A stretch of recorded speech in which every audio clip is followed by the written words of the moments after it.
Howdy friend, welcome back to the Feed Bandit podcast. Jimmy back with you with this, your Texas First Outdoors tip of the day. We're going to start with skill number 51 from the Total Deer Hunter Manual we've been going through lately. That's find a monster buck at home. You could have a monster buck living right under your nose. If you haven't seen him, it's probably just because he doesn't get around a whole lot. For years, researchers and hunters have assumed that as a buck ages, his home range gets bigger. But when Mickey Hellickson, former chief biologist on South Texas's well-known King Ranch, recently took a new look at some old data, he found that just the opposite was true. The longer a buck lives, the more his territory actually shrinks. Way back in 1992, Hellickson's research team fitted 125 whitetail bucks with the telemetry collars and monitored their locations weekly for 3 years. Technically, the study ended in 1995, but it's still yielding eye-popping information today. After analyzing his original data specifically for buck range by asset class, he published the results in the June-July 2010 issue of Quality Whitetails magazine, revealing that old bucks, which are about 7.5 or older, have the smallest home ranges, which average just 1,000 acres. Less than half that of young bucks, say 2.5 years and younger, and at least 25% smaller that of middle-aged bucks, so 3 to 4 year olds, and mature bucks, 5 and 6 year olds. But here's the real kicker. Territory shrinkage holds for core areas too, with old bucks averaging just 151 acres.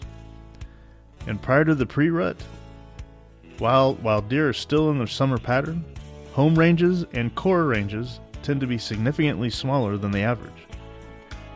In other words, the oldest buck on your property may also be the biggest home body. And during the early season, his primary haunt may be no bigger than one corner of your hunting ground. Wow, think about that one. So let's talk about skill 52, continuing this theme. Heed home ranges a little. An adult deer spends the vast majority of its life on a limited span of acreage called a home range, which provides all of its needs through the seasons.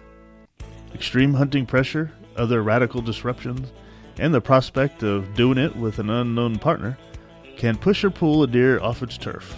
Otherwise, it's loath to leave.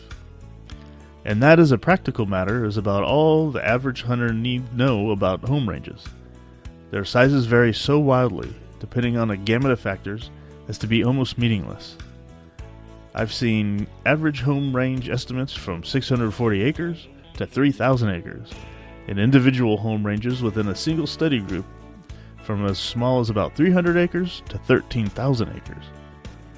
What's more, most home ranges overlap several, if not numerous, properties. On the other hand, it is somewhat useful to know the meaning of the term, quote, home range, end quote, if only for the comfort it provides knowing that you didn't necessarily screw up when the buck you're hunting suddenly vanishes. He may have simply moved temporarily to another part of his home range. So with skill 53, we want to get to the core of the issue. Of more concern to hunters than home range is the term core area.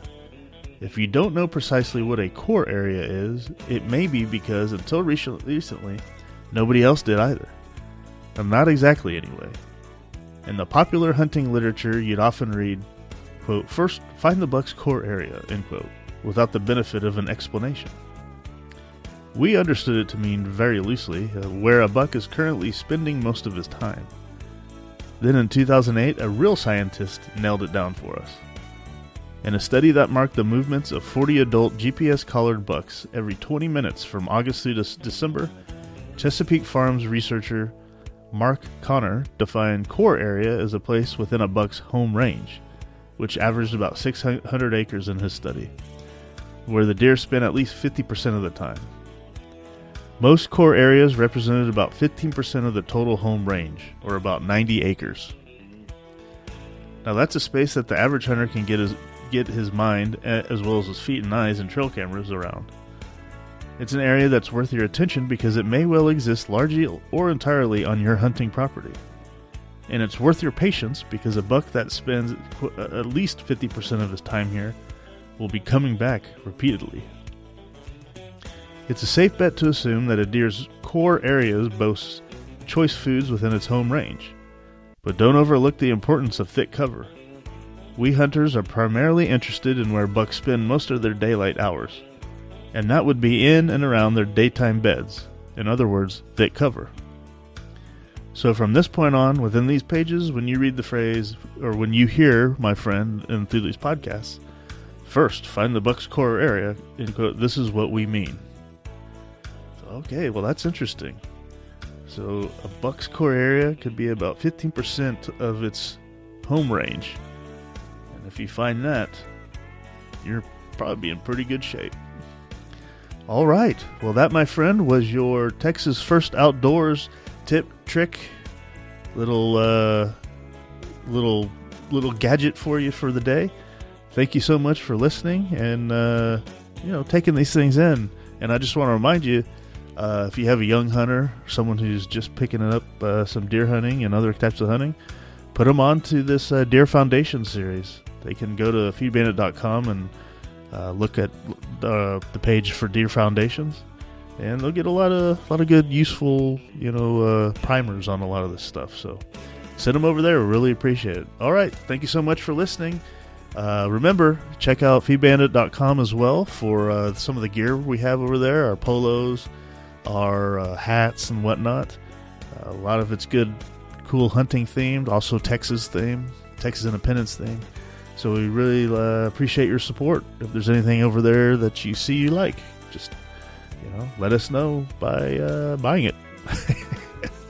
All right. Well, thank you so much for listening, and we'll catch you back here on the next one. All right. You take care.